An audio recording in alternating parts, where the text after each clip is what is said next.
Un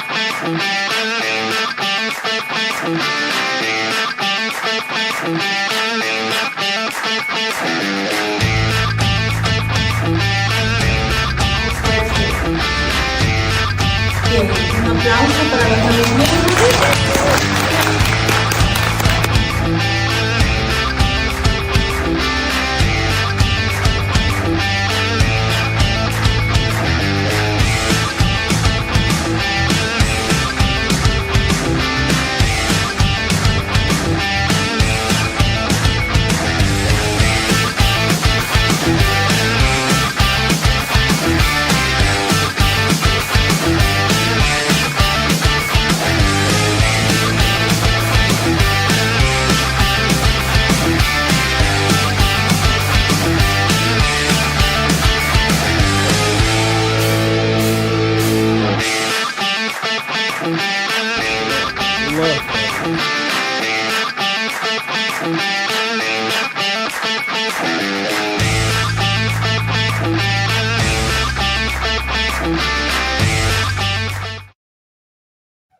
And we are live. Good morning, everybody. It's your favorite truck driver in the whole wide world, ex-truck driver in the whole wide world.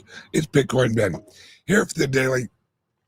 What in the holy shoot is going on with Bitcoin?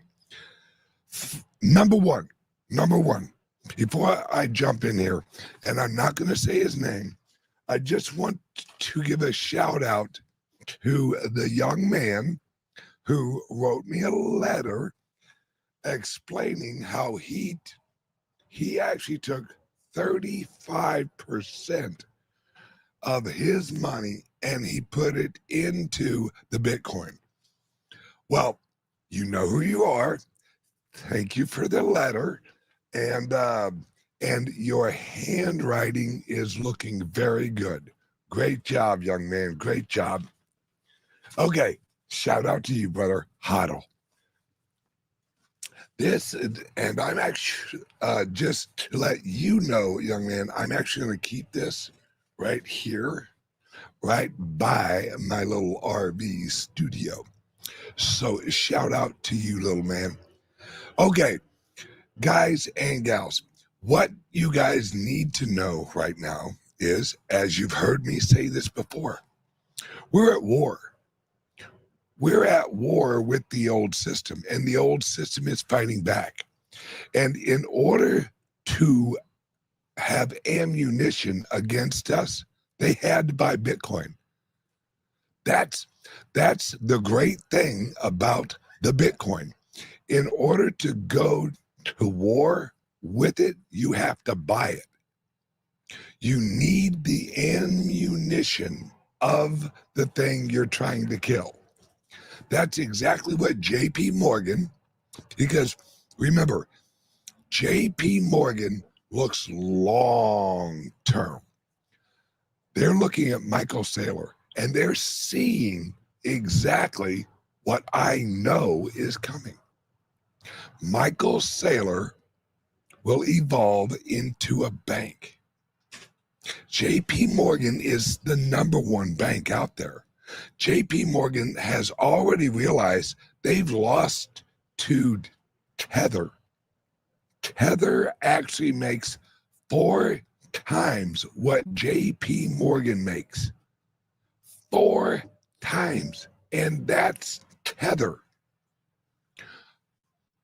And Michael Saylor owns 4 times as much Bitcoin as Tether owns.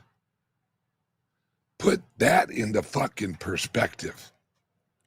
So if they lost to Tether, they definitely know they're going to lose to Michael Saylor.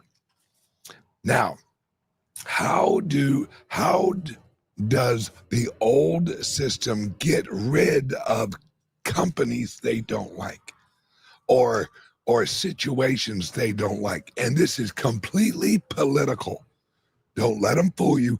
JP Morgan is not for bringing the freedom to the people, because They know bringing freedom to the people means you put the control of the money back into the hands of the people, and you put the control of the markets back in the hands of the people.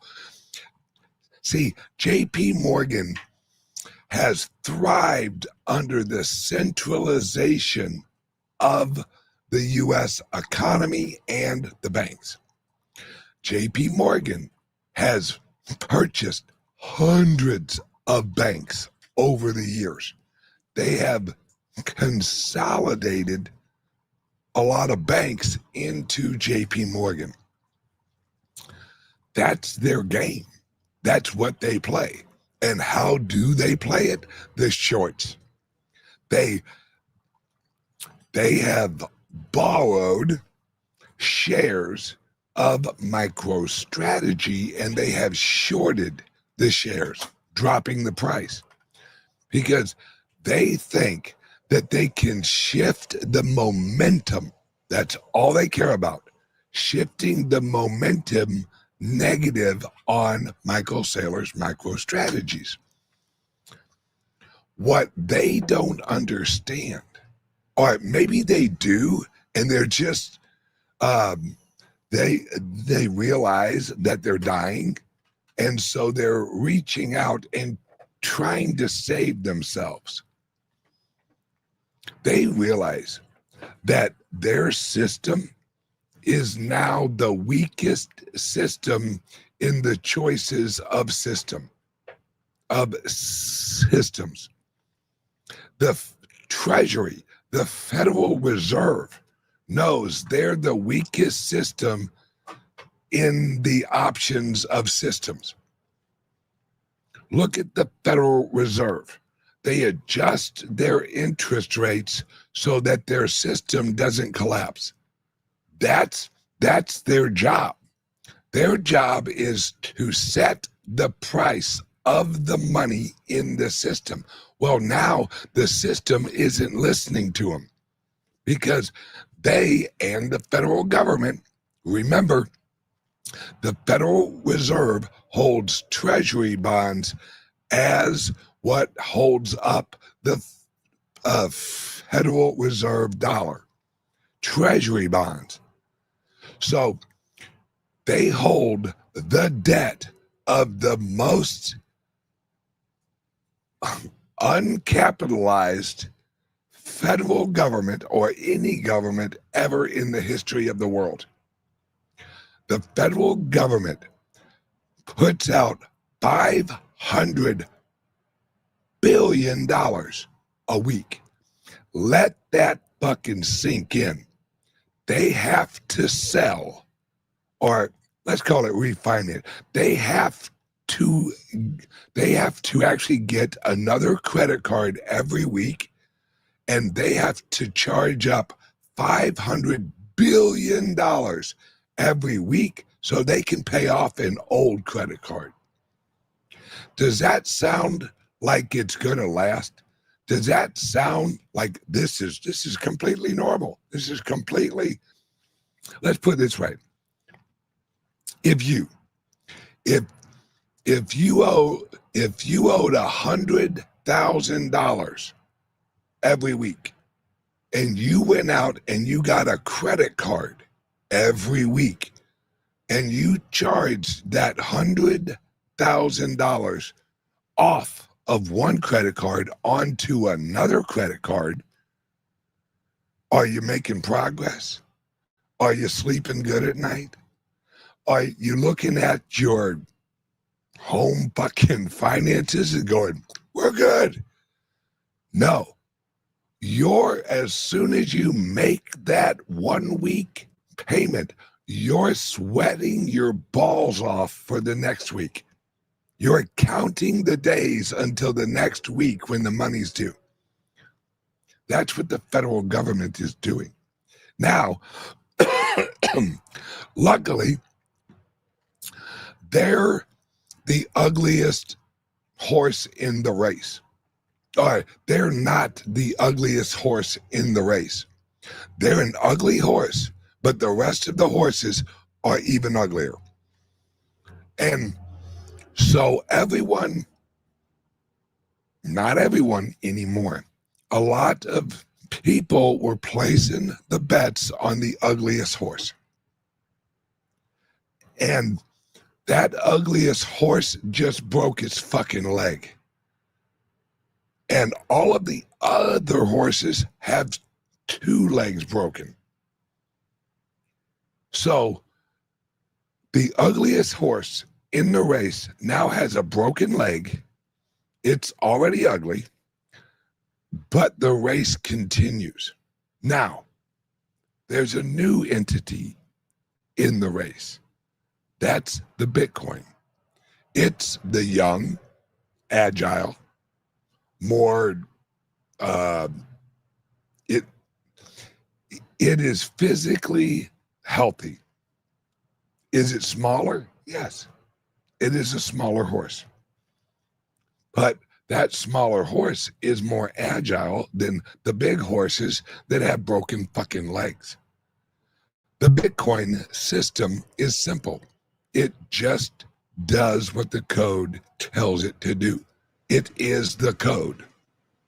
While we have the Federal Reserve that has to adjust the code every week or every month or every 2 months. And if shit goes crazy, we'll have an emergency meeting to adjust the code of the system so that the system doesn't break.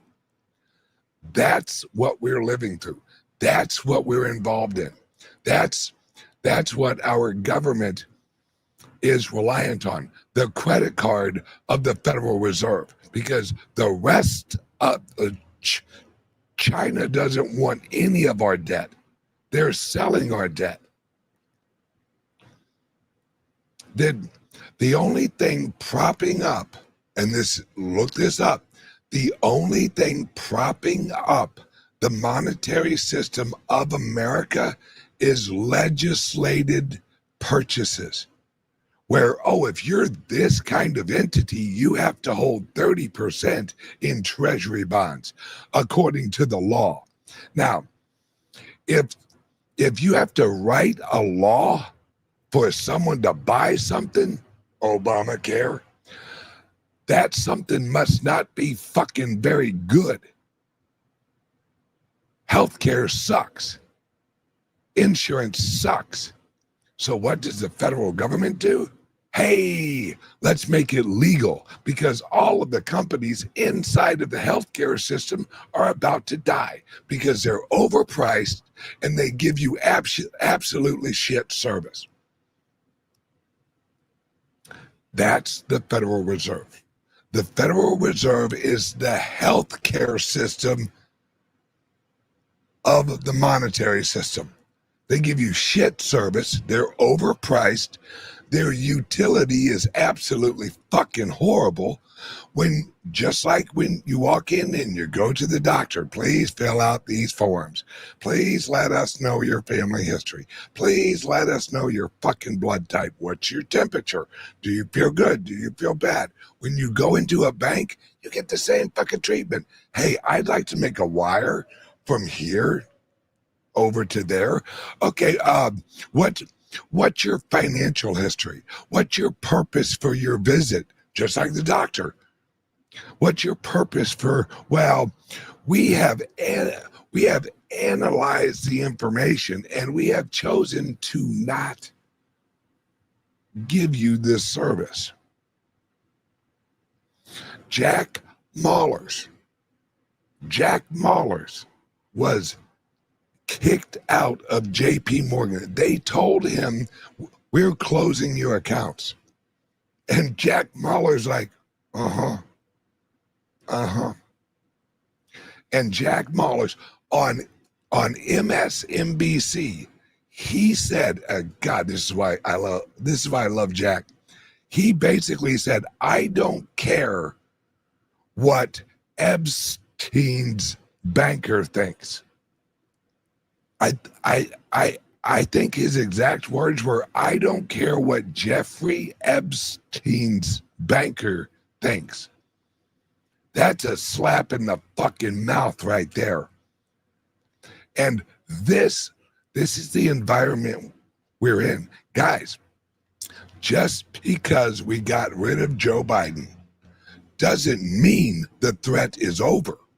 It just went, it's still there. Do you think the bureaucrats are still there? A lot of them are, right? We're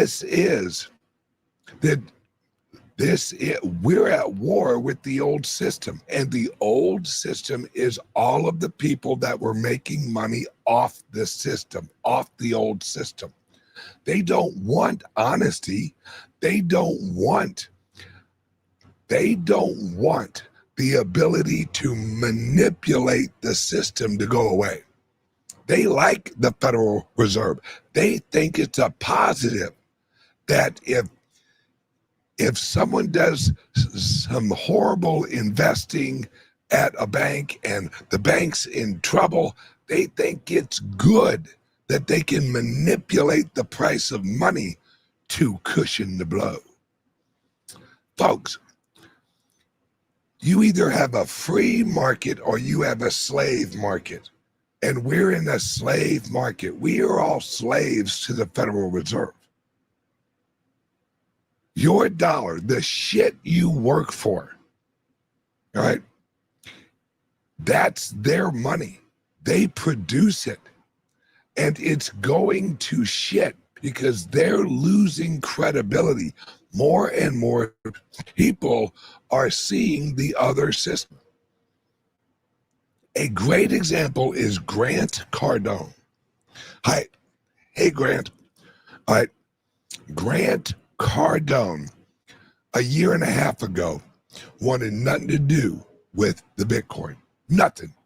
He looked at his brother like he was fucking crazy. He was like, man, you're getting in that Bitcoin shit. That shit, real estate's a game, baby. Real estate's a game. Look at him now. Doing interviews with Michael Saylor, admitting he should have bought more, should have sold properties and bought more Bitcoin. What happened? Did he all of a sudden lose all of his knowledge of the economic system? Did he all of a sudden lose all of his knowledge of how the global economic system works? No. He gained knowledge of how the global economic system works. And he was like, oh, now I see it. We're all fucked. Yeah. And he's learning that real estate is fucked. Because, guys, it doesn't matter. Let me put it this way. Did you know to release the liquidity into the housing market that interest rates have to drop under 2 on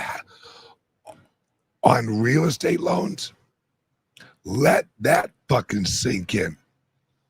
Because so many people, they bought houses at a super low interest rate. They're not gonna budge. They're not gonna go out and say, well, I have a 3.85% interest rate. Let me sell that house and let me go buy a new house that's going to cost me 6.85 or 7% interest.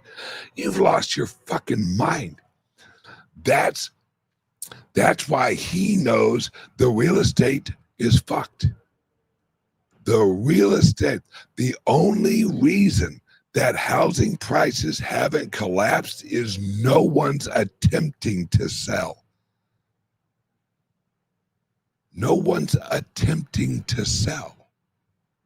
And I have a lot of friends who build houses. They're screwed.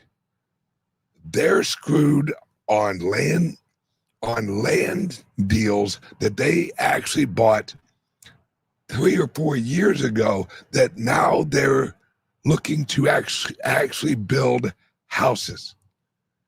Well, if you have a land loan, that is usually what is called a balloon loan. If you have a 10-year balloon loan on land that you planned on actually building houses on, but you can't build the houses because no one's looking to buy them sons of bitches at this price because of interest rates. The only people buying houses are people with cash. Our youth, they can't afford houses. Fuck, half of them. Here's how bad of shape we're in, folks. Did you know that Uber Eats and actually fucking what's it called, DoorDash will let you will let you pay over time for your meal? Number one, if you're that damn broke, why the fuck are you using DoorDash? Number two, they offered that product and they're keeping that product because people are using it. Motherfuckers are paying interest rates on cheeseburgers.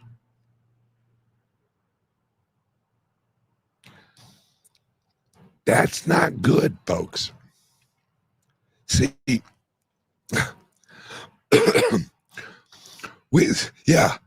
literally is. It is food layaway. All right. What's that? Remember that one guy, what was it? Popeye, I'll gladly pay you next Tuesday for a cheeseburger today. Boy, that's some foresight. We have food on layaway. Like, hey, I'm actually going to pay. Now, this is not what happened, but this is kind of funny. I'm actually, I want a cheeseburger next in 3 weeks. So let me slowly pay for that cheeseburger. Then I'll get the cheeseburger in 3 weeks. And this is all part of the war. Because, guys, they're admitting they are trying to bring the system down. Look at what's going on in the big sense and realize that, and I've said this for years. Oh, yes, please, everyone watching right now, and I totally forget to always say this, please like and subscribe to the channel and share this information because, guys, right now, the old system is trying to shake everyone out, everyone in retail out. That's what they want. They know Michael Saylor ain't going to sell. They know Grant Cardone ain't going to sell. They know all of the whales ain't going to sell.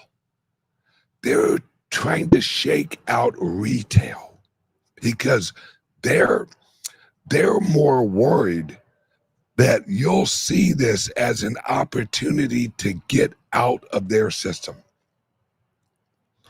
Why would you get a loan at JP Morgan when you can get a loan on an app using your Bitcoin? Why?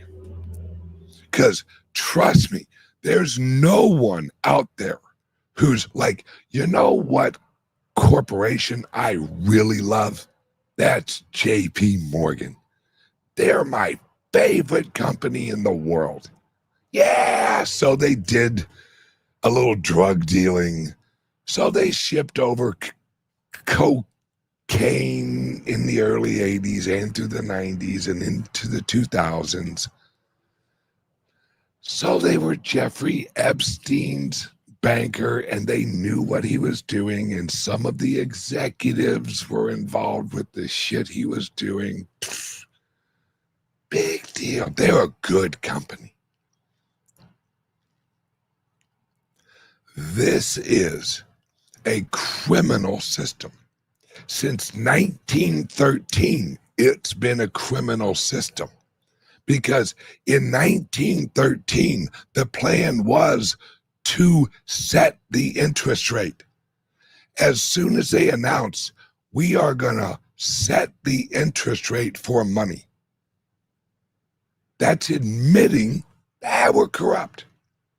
We want to manipulate the market. See, this is the war. The war is against the people that they refer to as the labor supply and the banks. See, for years, the banks owned Washington, D.C. The healthcare corporations owned Washington, D.C. The automobile corporations owned Washington. Did you know that GM Financial, their lending company, makes more than the car company?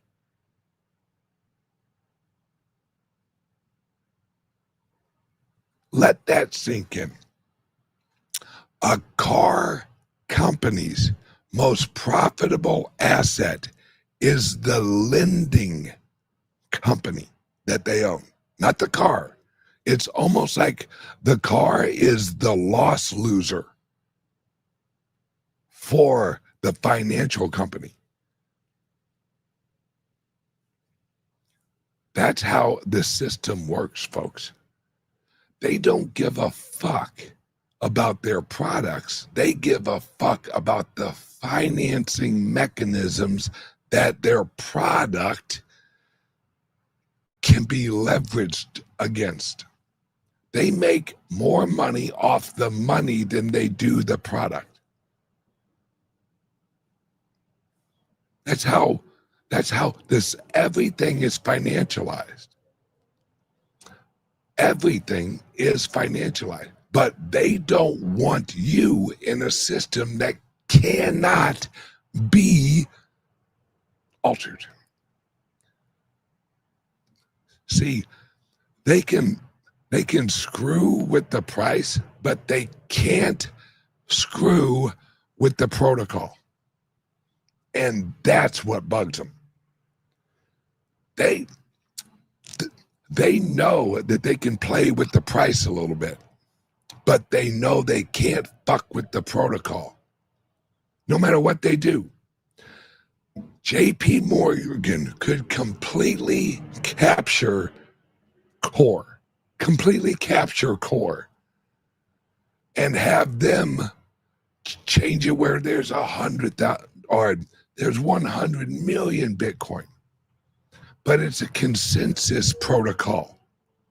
The consensus of the protocol just won't agree with them and won't use that technology, won't use that protocol.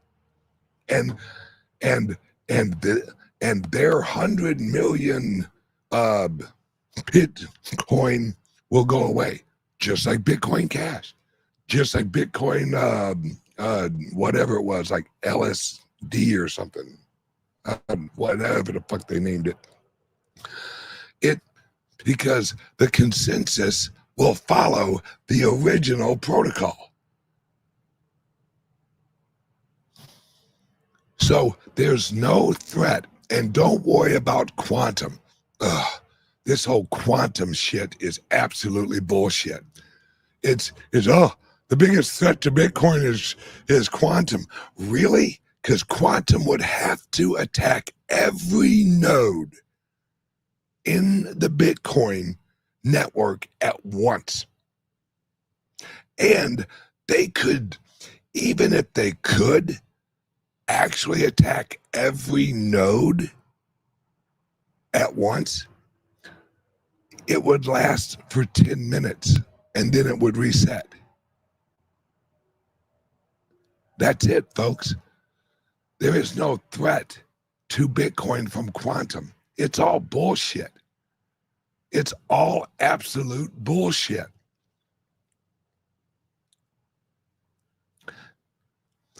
The weapon is the decentralization. The nuclear bomb of the old system is the Bitcoin protocol because it's incorruptible. Even if you try to corrupt it, it has a protocol immune system. So it can adjust to the situation at the moment, and then the attack is absolutely worthless. It's immune to it because it is a decentralized consensus protocol. They're just trying to frighten you. Here's a great analogy. Westinghouse and Tesla. Westinghouse wanted the direct current DC. Tesla was for alternating currency, AC. Westinghouse would give examples of elephants getting electrocuted and say, look, alternating currents are bad. But he never gave an example of what direct current would do to an elephant. See, alternating currency would use the elephant as a conductor. And because of the elements in the elephant, yes, it would slowly cook the elephant, while direct current would explode the elephant. So they never gave the example, but what Westinghouse did was try and frighten everyone from using Tesla's electricity protocol, because that's what Tesla's alternating current was. It was a protocol of electricity. And Westinghouse was like, no, that's a bad protocol. My protocol's better. So, well, here's how bad Tesla's protocol is. Look, it shocks the elephant. Not explaining that if he used his protocol, it would blow up the elephant. The old system is Westinghouse. See, Westinghouse, the reason he went with direct currency is because direct currency is not decentralized. You cannot decentralize direct current. You can't, because the electricity is at a direct frequency. That's it, one frequency, where alternating currencies would allow a decentralization into a grid, where all of the electrical plants could harmonize with the energy on the line, which means they could blend their power with existing power and ramp up the amps. That's it.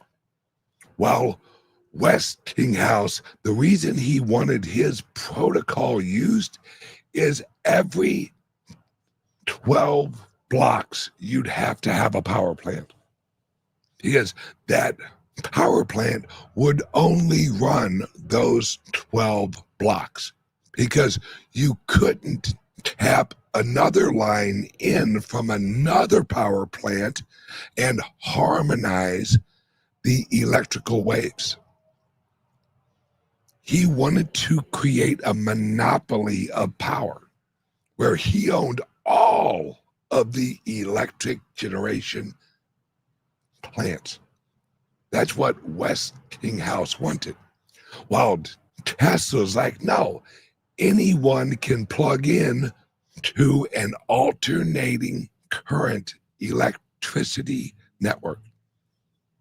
He was explaining how this would decentralize power, where Illinois could have several different power companies.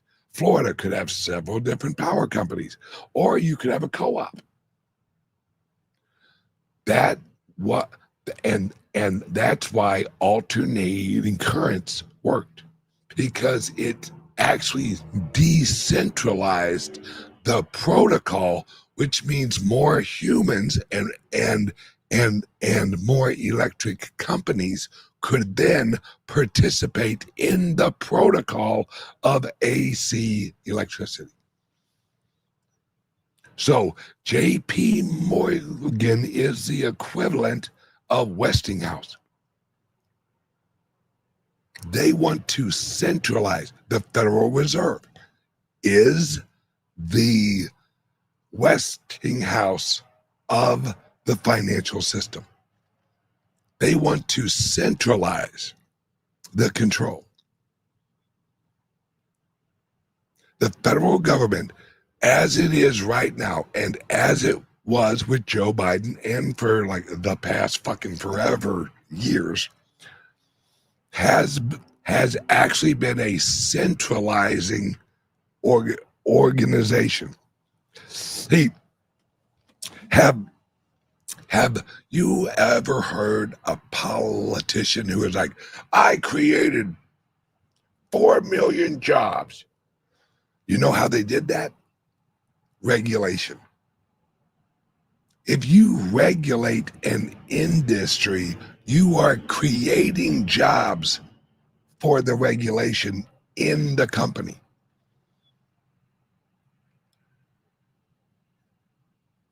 So you're creating jobs to make the company do more work, not productive work, but reporting work. You have to report to the government. You have to have a compliance officer. What? A compliance officer?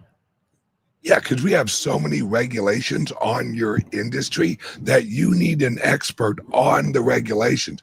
If you're an oil company, you have to have a compliance officer and a whole fucking army of compliance officers, because you also need compliance lawyers to advise the compliance officers.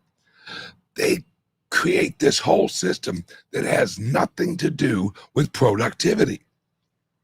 None. An oil company can produce oil without a compliance officer.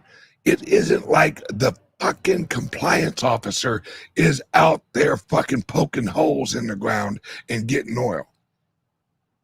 No. Legislation and regulation are leeches on productivity. That's what they are. And that's what they were meant to be. They were meant to be regulatory leeches so that the government can set the direction for the industry. So the government was choosing what was right and what was wrong, not the market.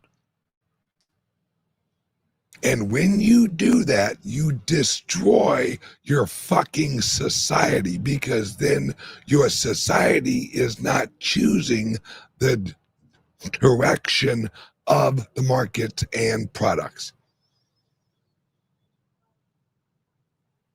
That's just how it works. All right. And we're at war with so many of these old, ancient, regulatory fucking industries, because they have reached the point where now the corporations control the regulatory environment. You think any of the senators write any of these fucking bills? No. If it's a health insurance legislation, the health insurance companies write the legislation, hand it to their little fucking shithead representative or senator or congressman and says, here's the next health care bill. You think Obamacare was written by Obama? Fuck the fuck no, it wasn't. The health care industry. Think about this. If Obamacare was bad for the health insurance companies, do you think it would have passed? Not a fucking chance in hell. Because these regulatory entities and all of the boards, I love how our federal government has we have a board of legislators that handle the banking. We have a board. Did you know that there is a board for it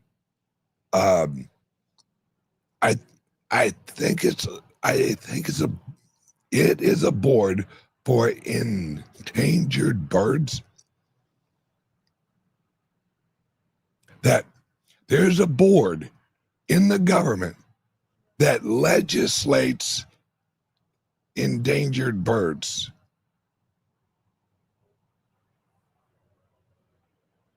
Well, do you think we could leave that to the private sector? You think we can kind of like not legislate that? Can we have some fucking freedom here? And who was the fucking genius who's like, you know what kind of board we need? We need a board that protects endangered snails out in California so that we can shut off the water to all of the farmers so that the fucking snail doesn't die. But what about all the food for all of the water for the farmers that grow the food for the people? They'll be all right. They'll figure it out. Government is not good. Government is just a corporation, and every corporation's number one goal is to collect market share. That's what the government has been doing for the last 125 years, is collecting a higher market share of the U.S. GDP market. More of the GDP is reliant on federal law and regulation than production. I can prove it. Remember, during the shutdown, I can't tell you how many fucking talking heads on CNBC and Bloomberg were saying, you know, the federal government shutdown is really going to affect GDP. Excuse me? Oh, it's going to affect GDP because those people aren't getting paid. Wait, GDP is production. Well, yeah, it's the employees are a leech on production. They're not an ad on production. Well, yeah, but they get paychecks. Yeah. Let me explain this. Every federal employee is an inflation into the system. Federal government employee payments are inflationary to the economy because they aren't linked with production. Regulation is not producing something. Legislation is not producing something. No one's in Washington, D.C. cranking out automobiles. No one's in Washington, D.C. growing corn. The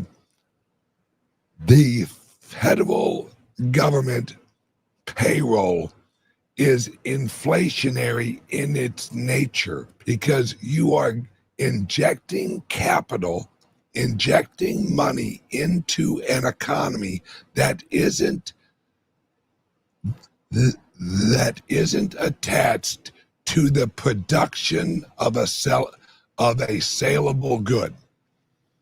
That's the definition of fucking inflation.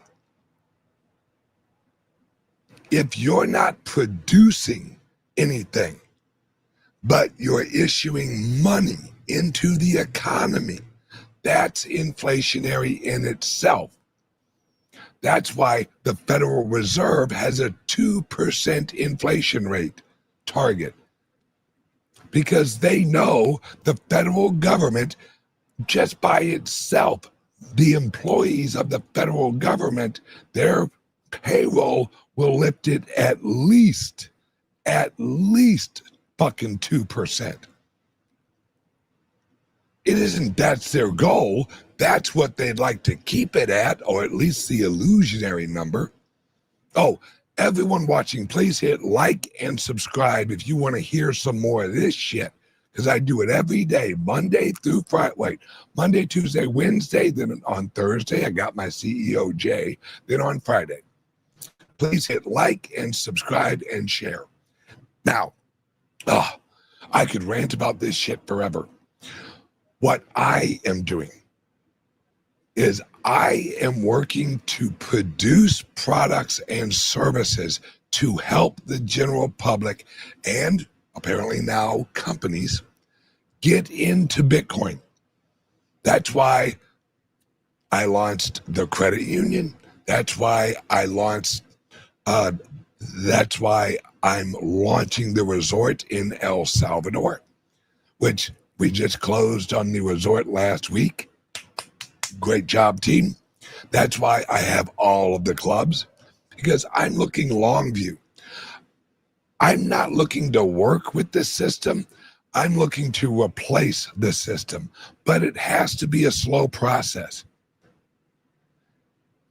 I hear people say, God, I can't wait until the Bitcoin's at $500,000. Me too. But we have to get there gradually. Here's an example. You're on a boat and it's sinking approximately 2% per hour. So according to the calculations, it will actually take about 50 hours for that ship to sink. That's the old American system. That's the old monetary system. Now, if the Bitcoin jumps up to $500,000 in like 3 months, folks, the system isn't sinking, it's sunk. That's that ship going down instantly. So you have no fucking time to get off the ship in an organized, prepared manner. Yes, I want the old system to collapse, but I want to create the new system that people can move into slowly or relatively slowly. We ain't got much time left. We're up to about the 8th floor on the fucking Titanic. We ain't got much time left. And a lot of people are moving over to the new ship.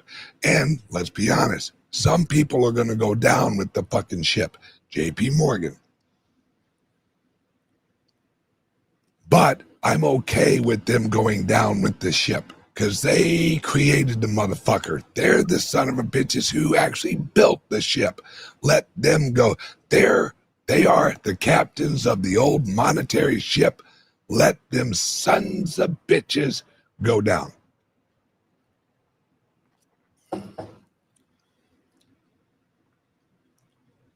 This is what bothers me. This is what annoys the fuck out of me. That old system, they know they're going down. They're just trying to drag us. Not really drag us. They're actually trying to bring all of the lifeboats down with the ship. Because they're like, if we can't run the system, we'll destroy the system. Well, the system's that's on autopilot. As soon as they launched the Federal Reserve, the clock was ticking on how long the American economy would last. Everyone knows it. World War I, the American involvement in World War I could have never happened without the Federal Reserve. Boy, lucky they were there, or we couldn't have gotten into a war. It's almost like they were created to prepare the system to go into the war. Oh, wait a second. World War II would have never existed because there wouldn't have been a World War I. Oh, think of all of the people who died fighting a war of the bankers. Because that's what it was. World War I was just the battle of the bankers. World War II, the battle of the bankers. Korea, Vietnam, Afghanistan, Iraq.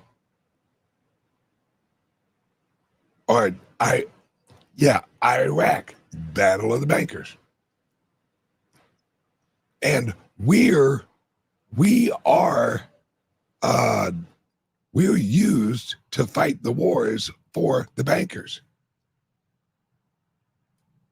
And yet we're supposed to look at JP Morgan and go, thank God they're here. Boy, if it wasn't for them, who the hell would tell us if we could use our money? I mean, we all know CIA. The U.S. federal government over the last 125 years, they created all of the terrorist organizations that then used that terrorist organization to justify another war. Great example, perfect example. I got two of them. Osama bin Laden went to college in Canada, motherfuckers. All right. And you're telling me this son of a bitch lived in a cave? His family was the richest family in Saudi Arabia. And Osama bin Laden, after we finally got him, we buried him at sea out of respect for Osama bin Laden. We never proved we had his body. We buried him at sea. Well, how fucking nice of us. All right. Then we have Iraq. Saddam Hussein. Who originally funded Saddam Hussein? It was America. So we bring Saddam Hussein into power. And then all of a sudden we're like, oh, he has weapons of mass destruction. It's like, yeah, motherfucker, you sold them to us. Where do you think Saddam got these quote unquote weapons of mass destruction? You think he swung over to fucking Walmart? Who's the highest level of weapons of mass production producer in the world? That's us. It's all bullshit. It's all bullshit and made so the federal government, which is controlled by the progressives and the communists of the world, and I don't mean the slogan communist. I don't mean the retards in fucking Antifa. I mean the real communist, the real globalist. That's who we're at war with. And we have been at war since they took over the government after the Civil War. You think I'm wrong? Look it up. The first progressive ever I'll give you a hint.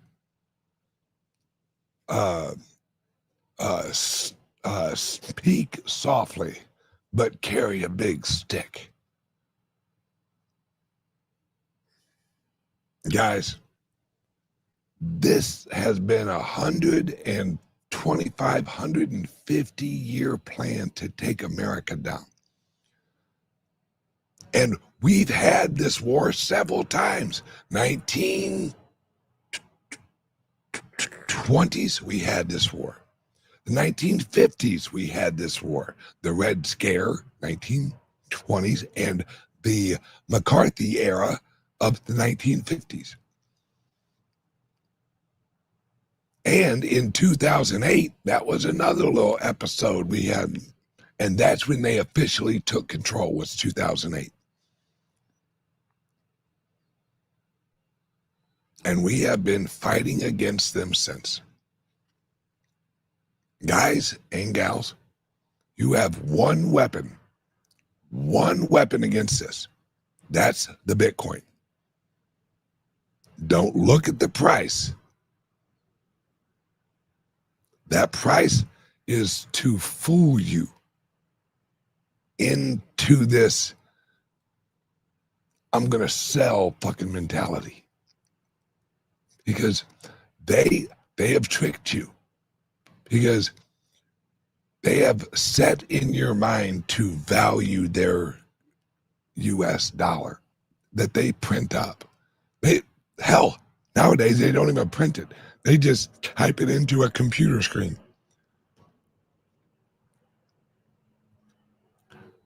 It's time. And that's exactly what my clubs do. That's what our credit union does. We're setting up the new system. And in El Salvador, with the credit union and our resort, and I'm setting up a whole system down there where you guys will be able to own property in El Salvador and make income off the property. Guys, we are setting up a whole new system. Fuck this old system. But is it gonna be a little bumpy? Yes. When the American Pilgrims left England, the ocean was a little bumpy. It was a little risky. They had to float their asses all the way over to Plymouth Rock. But was it worth it? Abso-fucking-lutely it was. Because they hodled their freedom until they reached a point where they could release their freedom and create a free society that's based on freedom.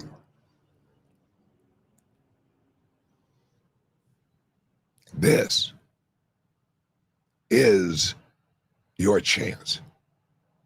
The more of the Bitcoin you buy, the bigger your ship is on the ocean as we cross and leave the old system into the new system. Because if you have a couple sats, you basically have armed floaties. Like a fucking 2-year-old. If you accumulate and you get more and more actual Bitcoin, and this is what I've been trying to tell everybody. Yes, get you some Bitcoin, but look at the new system. Realize those who will become wealthy will own the new system. That's what the bankers did. They bought the system. Okay, everyone watching right now, please hit like and subscribe. And remember, we have a ton of ways to purchase some Bitcoin. We can actually get you a loan as low as $5,000, as high as, I think our largest one is about $250,000 loan, unsecured loan to buy Bitcoin. And we can actually refinance your house and help you buy the Bitcoin. And like I said, we have tons of ways. If you have a credit card and you want to buy some Bitcoin, give us a call. 941-413-8080. And this is the key. Because we are a membership club, no KYC. That's the key. Freedom, independence, and privacy. Okay, everyone have a kick-ass day. I absolutely love you guys, and I will absolutely see you guys tomorrow. Give us a call, 941-413-8080, and say, how the hell can you get me some more Bitcoin? And you can also text us. Love you guys. See you guys tomorrow. What if I told you a truck driver cracked the code to building a crypto empire? Meet Bitcoin Ben. He went from driving 18-wheelers to creating 6 different ways for regular people to stack Bitcoin and build wealth. This isn't just another crypto course. This is a complete ecosystem where you earn while you learn. First up, the confidential bulk purchase program. Get Bitcoin at wholesale prices through group buying power. Then there's Home to HODL. Convert your home equity directly into Bitcoin instead of cash. Need funding? The Loans for Bitcoin program gets you the capital to buy more crypto. Want passive income? Private Key Capital puts your Bitcoin to work. Hungry for something different? Bitcoin Ben's tokenized beef lets you invest in real cattle backed by blockchain technology. And if you want to mine? Bitcoin Ben's mining program gets you started with the right equipment and knowledge. But here's the kicker. Bitcoin Ben's Crypto Club pays you to learn. Earn 10% on direct referrals, 5% on second level, 2% on third level. This might be the only membership where you make more than you pay. Ben went from 10 years behind the wheel to becoming the world's most unlikely crypto expert. Now he's sharing everything through live training, community events, and proven systems that work. Ready to stop watching from the sidelines? Join Bitcoin Ben's Crypto Club today and start stacking sats while building your financial future. Your truck driving days are over. Your crypto empire starts now.